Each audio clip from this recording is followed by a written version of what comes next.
बांबवडे येथे झालेल्या अपघातात एक जण ठार.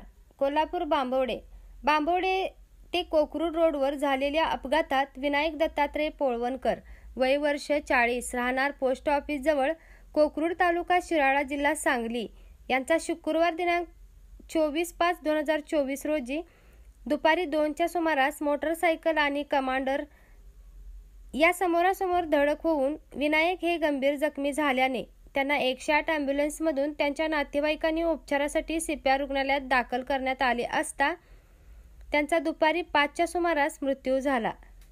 याची फिर्याद सतीश मधुकर पोळवणकर यांनी CPR चौकीत दिली आहे. अधिक माहिती अशी की यातील मयत आपल्या पत्नी समवेत मोटरसायकलवरून कामानिमित्त बांबवडे येथे गेले होते.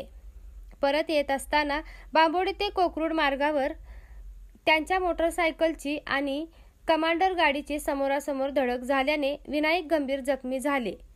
त्यांच्या नातेवाईकांनी 108 ॲम्ब्युलन्स CPR रुग्णालयात दाखल करण्यात आले असता त्यांचा उपचारापूर्वीच मृत्यू झाला. तर त्यांची पत्नी जखमी झाली असून त्यांच्यावर खासगी रुग्णालयात उपचार सुरू आहेत.